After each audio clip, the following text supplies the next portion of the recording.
Hello student, क्या आप जानते हैं कि आप जीव विज्ञान की कौन से संघ में रखे जाते हैं? आप कौन से ग्रुप में हैं?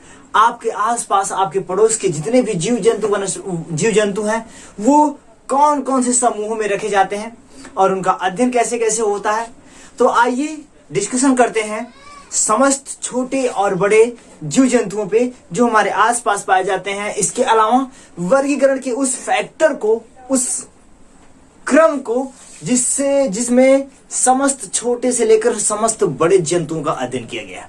आज की टॉपिक में हम लोग पढ़ेंगे एनिमल किंगडम अर्थात जंतु जगत। जंतु जगत के अकॉर्डिंग हम लोग पढ़ेंगे जंतु जगत के आने वाले समस्त जीवों को, चाहे वो हमारे लिए हानिकारक हो चाहे लाभदायक हो।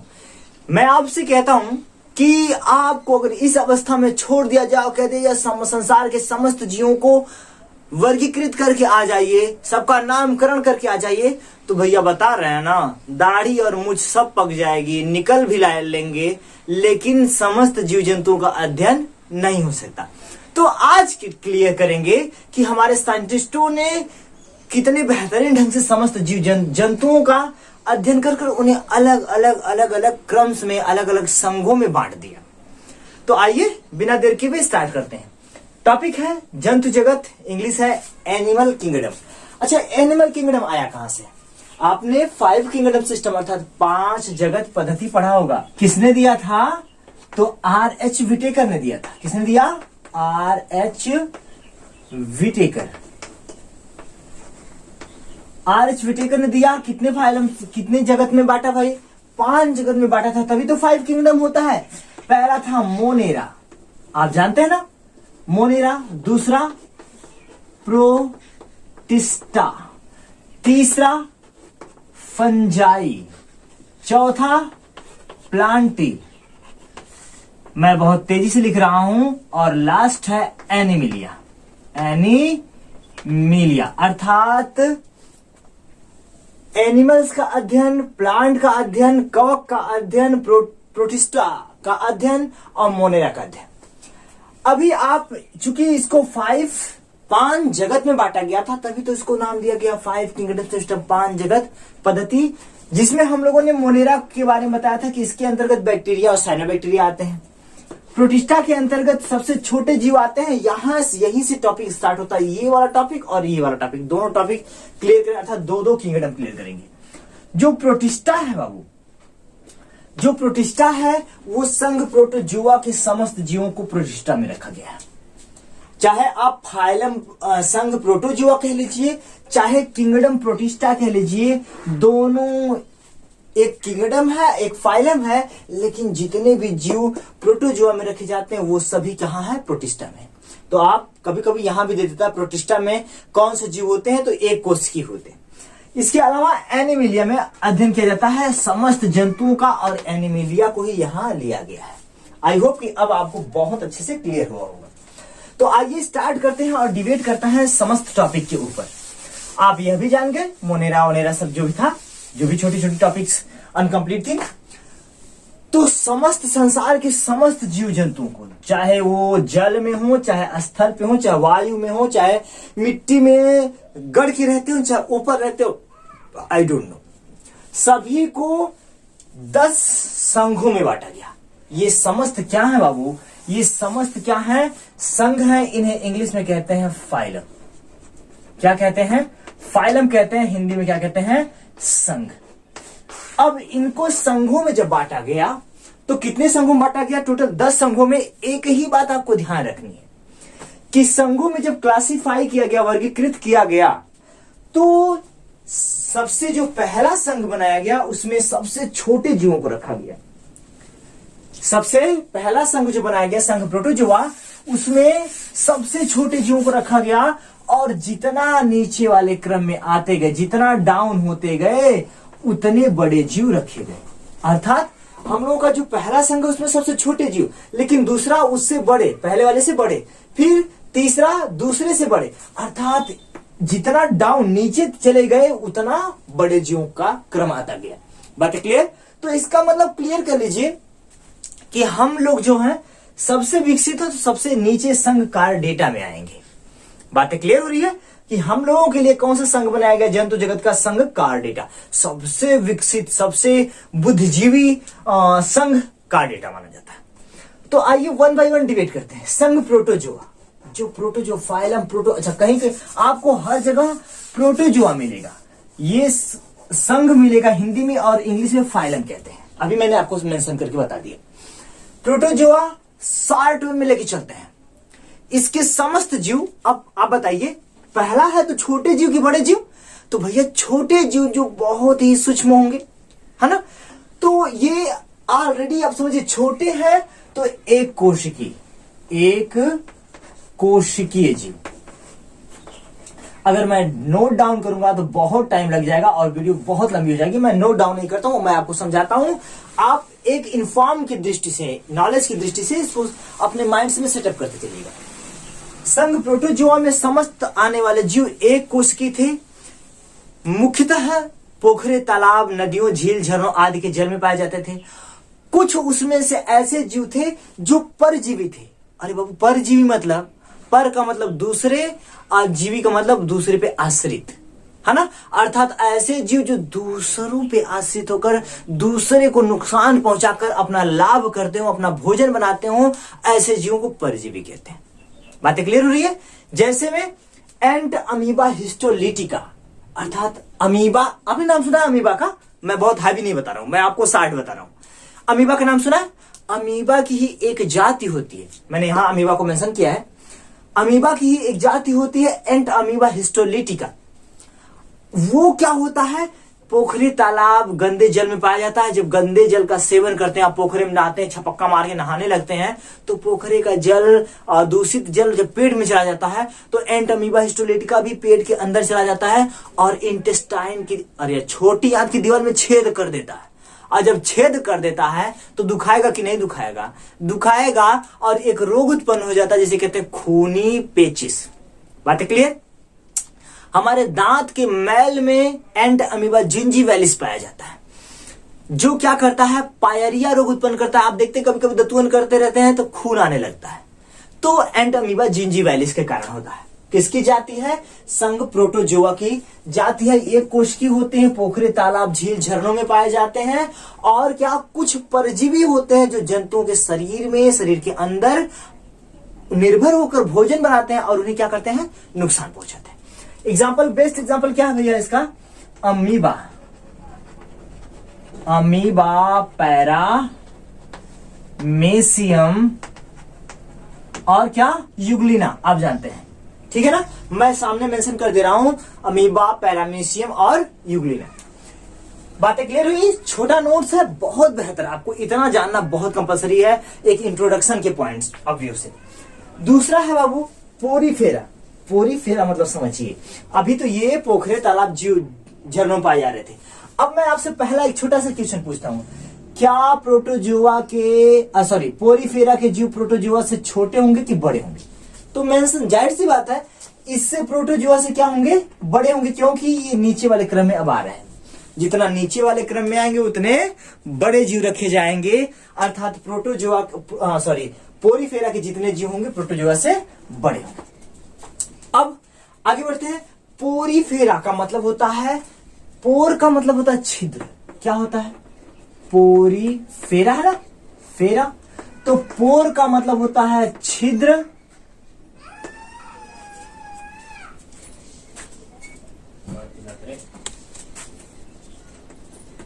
पोर का मतलब होता है छिद्र, और फेरस, सॉरी, और फेरस का मतलब होता है धारण करने वाले।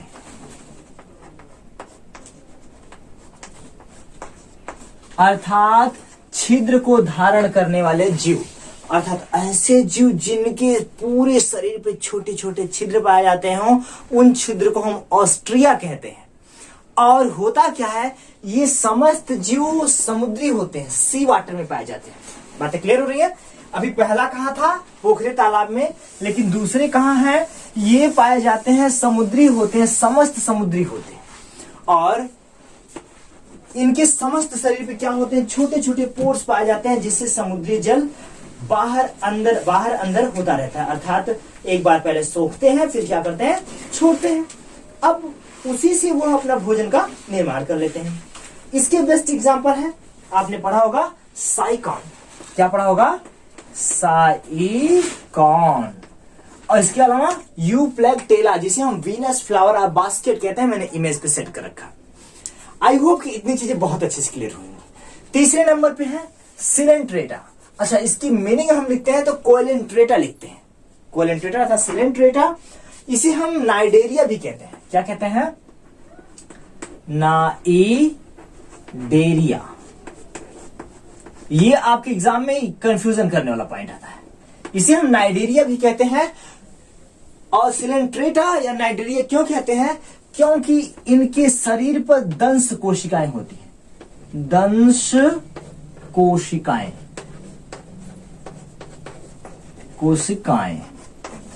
दंश कोशिकाएं पाई जाती हैं। अब दंश कोशिकाएं क्या होती हैं, पिन की तरह होती हैं। और ये क्या करती हैं कि जब भी कोई शत्रु इनके ऊपर हमला करता है तो ये अपनी पिन वाली कोशिकाओं को स्ट्रेट कर देती हैं, टाइट कर देती हैं, और भैया एकदम चुभ जाता है उसके मुंह में, चाहे बॉडी में चुभ जाता है, बेचारा छोड़ के भाग निकलता है। तो ये डिफेंस का काम करती है, सुरक्षा करती हैं दंश कोशिकाएं। किसका, नाइडेरिया था, सिलेंट्रेटा का। और इसके बहुत जबरदस्त अच्छे एग्जाम्पल क्या है, फाइसेलिया। क्या है, फाइसेलिया। फाइसेलिया को हम समुद्री लड़ाकू जहाज भी कहते हैं। एकदम उसी की तरह छोटा सा जीव है, छोटा सा जीव है जो समुद्र में पाया जाता है। अच्छा, दोनों ये पोरीफेरा और सिलेंट्रेटा ये समुद्र में पाए जाते हैं। वही प्रोटोजोआ कहां पाया जा रहा था, पोखरे तालाब के जल में पाया जा रहा था। इसके अलावा अगर हम देखें तो इसके अलावा हाइड्रा आता है सिलेंट्रेटा में, हाइड्रा, फाइसेलिया और बहुत सारे जीव आते हैं। मैं फिगर में 1 बाय 1 करके मेंशन कर दे रहा हूं। चौथे नंबर पे है प्लेटीहेलमिन्थस। प्लेटीहेलमिन्थस आप समझिए, नाइडेरिया मैंने यहां से अभिरेस कर दिया। प्लेटीहेलमिन्थस में अभी भैया यहां जल वाला खेल हो रहा था। अभी 3 पे, एक पोखरी तालाब में पाया जा रहा था, 2 सी वाटर में और यहां पॉन्ड वाटर में। ये समुद्री और पोखरे वाला सिस्टम खत्म। अब आ गई बात ह्यूमन बीइंग के शरीर वाली बात। अब ये जो होते हैं प्लेटीहेलमिन्थस चौथे नंबर पे। अच्छा, आपको नाम याद रखना बहुत जरूरी है, बहुत जरूरी है। जो प्लेटीहेलमिन्थस होते हैं, प्लेटी मतलब होता है फ्लैट, फ्लैट मतलब चपटे यार। हेलमिन्थस मतलब होता है क्रीमी, अर्थात इसे कहते हैं चपटे क्रीमी। आई होप कि आपको समझ। अब इसके जितने जीव होते हैं सब एकदम पतले पतले होते हैं और लंबाई में काफी लंबे होते हैं। सबसे इंपॉर्टेंट थिंग्स, ये समस्त जीवों और मनुष्यों की आंत में, जैसे भेड़, बकरी, कुत्ता, बिल्ली हो गया, मानव हो गया, इनकी आंत में परजीवी होते हैं। परजीवी होते हैं। परजीवी को मैंने आपको सिंपल भाषा में क्या बताया है कि जो नुकसान पहुंचाएं और अपने आप को लाभ पहुंचाएं, उन्हें क्या कहते हैं, परजीवी कहते हैं। इसमें आता है जब बहुत जबरदस्त, बहुत खतरनाक एक जीव है जो काफी लंबा होता है, 6 से 7 मीटर के आसपास का हो जाता है, जिसे हम कहते हैं टीनिया सोलियम। क्या कहते हैं, टीनिया सोलियम। मैंने फिगर मेंशन करके रखा है इतना बड़ा सा। इसके अलावा आता है प्लेनेरिया। अब प्लेनेरिया, ये देखिए, प्लेनेरिया में पुनर्उद्भवन की क्षमता बहुत ज्यादा होती है। पुनर्उद्भवन का मतलब कि इसे हम कई भागों में अगर कट कर दें तो समस्त भागों से एक नया प्लेनेरिया बन जाता है। इसके अलावा फैसिओला, मैं 1 बाय 1 करके मेंशन कर रहा हूं केवल। फैसिओला, ये समस्त जीव किसके हैं, प्लेटीहेलमिन्थस के। ये समस्त जीव क्या होते हैं, परजीवी के रूप में होते हैं, प्लेनेरिया को छोड़कर। प्लेनेरिया बांस के पत्ती की तरह पतला सा होता है और ये परजीवी नहीं होता है। ये क्या करता है, सड़े गले पदार्थों से अपना भोजन बनाता है। आते हैं एस्केहेलमिन्थस पे। अब भाई प्लेटीहेलमिन्थस का ही एक दूसरा नाम है एस्केहेलमिन्थस, कह लीजिए एक छोटा भाई और एक बड़ा भाई। प्लेटीहेलमिन्थस और अब कौन बचा, एस्केहेलमिन्थस। आइए डिस्कशन करते हैं। एस्केहेलमिन्थस में स्कैरिस आता है। स्कैरिस का मतलब होता है जो पतले पतले आप कीड़े देखते हैं कभी कभी पेट में पड़ जाते हैं, ठीक उसी तरह स्कैरिस होता है। ये सुअर, भेड़, बकरी, मनुष्य, इन सब की आंत में परजीवी के रूप में पाया जाता है। इसके नर छोटे होते हैं और मादाएं बड़ी होती हैं। मैंने फिगर में मेंशन करके रखा। परजीवी के रूप में होते हैं। अब क्लियर हो रहा है? ऊपर का पहला पॉन्ड वाटर में और कुछ परजीवी के रूप में, और दो पोरीफेरा सिलेंट्रेटा सी वाटर में, और ये दोनों परजीवी के रूप में। आगे बढ़ते हैं। एनिलिडा। एनिलिडा को हम कहते हैं कोमल शरीर वाले, कोमल शरीर वाले और खंड युक्त। अब आपके दिमाग में आया होगा कोई जंतु आपने देखा है जो खंडों में बटा होता है? हाँ सर, देखिए केचुआ है, जोंक है। ये समस्त जीव क्या है? एनिलिडा के आते हैं। ये मिट्टी में रहते हैं, तालाब में रहते हैं, गीली मिट्टियों को खाते हैं, परजीवी के रूप में भी होते हैं, बाह्य परजीवी के रूप में जोंक होती है। इसके अलावा एक और है जिसे हम नेरिस कहते हैं, वो समुद्री होता है। अर्थात इसके जो जीव हैं ये इन समस्त जीवों से बड़े और विकसित होते हैं। इस बात को ध्यान रखिएगा। नेक्स्ट पे है मोलस्का। मोलस्का में घोंघा, सीपी, जोंक अर्थात घोंघा, सीपी, ऑक्टोपस, ये सभी मोलस्का में आते हैं। और इनका जो शरीर होता है ऊपर से कैल्शियम कार्बोनेट की एक मजबूत आवरण द्वारा ढका होता है। ये खास करके कुछ इसके जीव तालाब में पाए जाते हैं और कुछ समुद्री होते हैं। इस बात को ध्यान रखिएगा। हाँ, एक बड़ा जबरदस्त एग्जाम्पल क्या है कि इसके समस्त जीवों के ऊपर कैल्शियम कार्बोनेट का आवरण होता है। मैंने एग्जाम्पल में लिख रखा है, बता रखा है कि घोंघा है, सीपी है, ऑक्टोपस है, ये सभी क्या है? मोलस्का है। आर्थ्रोपोडा। आर्थ्रोपोडा को पूरे एनिमिलिया किंगडम का सबसे बड़ा संघ माना जाता है। दूसरे नंबर पे मोलस्का है और तीसरे नंबर पे प्रोटोजोआ है। इस बात को एकदम ध्यान रखिएगा कि पहले नंबर पे आर्थ्रोपोडा, दूसरे पे मोलस्का और तीसरे पे प्रोटोजोआ। अब आप समझिए ये सबसे बड़ा संघ क्यों है? क्योंकि इस संघ के अंतर्गत समस्त कीड़े मकोड़े आते हैं। जैसे माछी हो गया, मच्छर हो गया, मकड़ी हो गया, बिच्छू हो गया, गोजर हो गया, ये समस्त जीव क्या हैं? आर्थ्रोपोडा के अंतर्गत आते हैं। तिलचट्टा हो गया, टिड्डा हो गया, ये समस्त जीव किसके अंतर्गत आते हैं? आर्थ्रोपोडा के अंतर्गत। इन समस्त जीवों से विकसित होते हैं। आप इनके बारे में भली भांति जानते होंगे। तिलचट्टे को तो आप जानते हैं, उसके अलावा टिड्डे को आप जानते हैं बहुत अच्छी तरह से, आप देखे होंगे खेतों में। तो चूंकि इनके ऊपरी सतह पर, इनके बॉडी पर एक पंख पाई जाती है और चलने के लिए पैर भी पाए जाते हैं। जो पंख होती है उसके ऊपर एक आवरण होता है कैल्शियम कार्बोनेट का। ये बाह्य वातावरण से, बाह्य आघातों से उसकी रक्षा करता है, इसलिए बहुत सक्सेसफुल माने जाते हैं। इकाइनोडर्मेटा। इकाइनोडर्मेटा हमारे एनिमिलिया किंगडम का 9वां है और इसके अंतर्गत ऐसे जीव आते हैं जो मैक्सिमम टू मैक्सिमम समुद्री होते हैं। इसके अंतर्गत आती है स्टारफिश। स्टारफिश आप जानते हैं, सितारा मछली, सी आर्चिन, सी ककम्बर, इतनी चीजें आती हैं। चूंकि सबके आगे सी लगा हुआ है, सी मतलब होता है समुद्र, अर्थात इसके अधिकांश जीव कहां पाए जाते हैं? समुद्री होते हैं, सुविकसित होते हैं, अर्थात 8 ऊपर के संघों में सबसे अच्छे और सबसे विकसित माने जाते हैं। एक बड़ी कॉमन सी चीज है, इस बात को बहुत अच्छे से याद रखिएगा। 1 से लेकर 9 तक जितने भी जीव हैं इन्हें हम अकशेरुकी कहते हैं।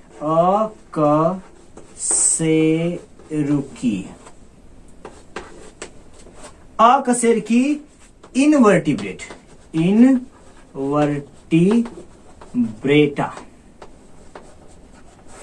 अर्थात ऐसे जीव जिनके शरीर में किसी प्रकार की ना तो वर्टिब्रेट रीढ़ की हड्डियां पाई जाती हों और ना ही दूसरी हड्डियां उपस्थित हों। इन समस्त संघों को 1 से लेकर 9 तक समस्त संघों को इनवर्टिब्रेट कहते हैं। अगले वीडियो में हम लोग कार्डेटा को पढ़ेंगे जिसमें सुविकसित प्राणियों का समूह अर्थात हम लोगों का अध्ययन किया जाता है। इसको चूंकि 5 भागों में बांटा गया है तो ये काफी लंबा वीडियो हो जाएगा, तो मैं अगले वीडियो में आपको संघ कार्डेटा के समस्त चीजों को समझाऊंगा, जिसमें मैं आपको कोल्ड ब्लडेड समझाऊंगा, वार्म ब्लडेड समझाऊंगा, सर्प कहां रखे जाते हैं, क्रोकोडाइल कहां रखे जाते हैं, मनुष्य कहां रखे जाते हैं, पक्षी, मछलियां, मेढक, समस्त चीजों का अध्ययन बहुत अच्छे से किया जाएगा। तो आई होप कि इतनी चीजें आपको इंट्रोडक्शन के थ्रू बहुत अच्छे समझ में आई होंगी। बेहतरीन ढंग से पढ़ाई करिए और हंसते मुस्कुराते रहिए, खूब नाम रोशन करिए। Thank you so much, best of luck.